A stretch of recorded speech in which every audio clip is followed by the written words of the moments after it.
Bueno, acá estamos en pata con Mark Fisher. Vamos a tomar unos matecitos. Como verán, sigo acá deliberando con el último texto de Mark Fisher. Algunas cuestiones que no están claras. Vamos a decir que este texto, que se llama Deseo Postcapitalista, está muy bueno. Y como ya le habíamos adelantado en la primera parte, la discusión que tiene Mark Fisher con el tema de básicamente de la clase obrera y la automatización, van a encontrar en el capítulo algo muy interesante, que es la discusión que tiene Mark Fisher con un alumno que es de Finlandia. Búsquenlo. Bueno, paso al contexto en el cual yo quiero plantear la siguiente pregunta, dos preguntas, mejor dicho. Primero, si Mark Fisher hubiera vivido un poco más y no se hubiera suicidado, el suicidado por la sociedad, hubiera sido testigo de dos cuestiones muy para nosotros interesantes. Una es el advenimiento de la guerra de Ucrania después de la pandemia, y creo que la otra es que el advenimiento del primer presidente, en algún sentido liberal libertario, que viene a ser como un personaje que en el Cono Sur ha planteado una idea que tiene que ver con la libertad. Voy a decir esto porque me parece que el contexto en el que Mark Fisher está dando la clase habilita a preguntarse dos cuestiones. Primero, si la primera pregunta, interesante, importante, ¿por qué nosotros seguimos pensando en términos de industriales y demás que la automatización va a mejorar lo que el hombre hace? O decir, si la automatización lo va a ayudar al hombre en sentido de darle más libertad. Bueno, podríamos decir sí. En una guerra como la que se está planteando en Ucrania, donde hay un objetivo que es soberano, por un lado, económico y a su vez bélico, y por otro hay una situación de una guerra imperialista, por así decirlo, si lo vemos desde un punto de vista económico, donde el imperialismo norteamericano, junto a la OTAN, plantea que la guerra tiene que ser económica. Y, por otro lado, el bloque opuesto plantea que la guerra tiene que ser económica, pero tiene que sí, por sobre todo, ser una guerra bélica en el sentido del viejo belicismo, que tiene que ver con la manufactura propio del Fordismo, donde se generan 25 tanques por día, donde se generan batallones, donde se generan armamento. Y por el otro lado, la automatización, que yo creo que en algún sentido Europa no es, digamos, no representa un ejemplo en este caso, para traer la pregunta que le hace el alumno a Mark Fisher, respecto a de que si hay una situación de trabajo post-fordista, esa libertad se va a ver reflejada en los obreros. En este caso habría que plantearse qué pasa con los obreros que no hacen huelga, por qué siguen armando a Ucrania.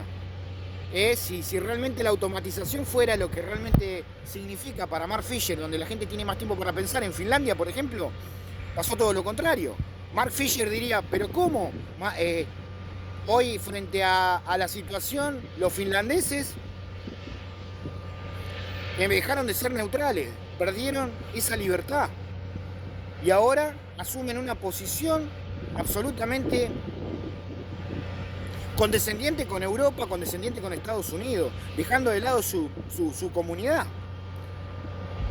Y eso es llamativo, porque yo pienso que por un lado está la discusión de si la automatización venció a la Unión Soviética, y en este caso la automatización en el plano armamentístico superó a las fuerzas soviéticas? Y parece que no. En este caso parece que la obsolescencia programada, propio de la automatización, no funciona. No estaría siendo reconocida por uno de los ententes, por uno de los contendientes, porque en este momento están utilizando tanques de la era soviética, un T-72, un T-80, producto de las líneas fordistas y las mismas líneas que hoy están generando un T-90, que produce un daño inmensamente grande en el campo de batalla. Por otro lado, esa pregunta que yo hago, si Finlandia, este alumno que le pregunta a Mark Fisher sobre por qué la gente debería cobrar una asignación universal que ronda los 1.000 euros, ¿qué pasa cuando aumenta esa asignación por inflación? Bueno, ahí estamos en el plano más económico, al cual Mark Fisher plantea que él no sabe mucho de economía. Pero lo interesante no es eso, lo interesante es plantearse qué hubiera dicho Mark Fisher con respecto a un presidente que se autopercibe libertario en el sur global, en este caso un presidente que vino a donarle helicópteros a Ucrania, pero que vino a someter a su país a un ajuste infernal, un ajuste inmenso. ¿En pos de qué? En pos de liberar. ¿Liberar a quién? Porque en realidad ya estamos hablando de una situación inversa. Inversa a lo que se plantea, por ejemplo, en Europa, donde se plantea una asignación universal de 1.000 euros. Yo tengo entendido que este presidente del sur global, que se autodenomina liberal libertario, fue a plantearles a todos en Europa de que todos los países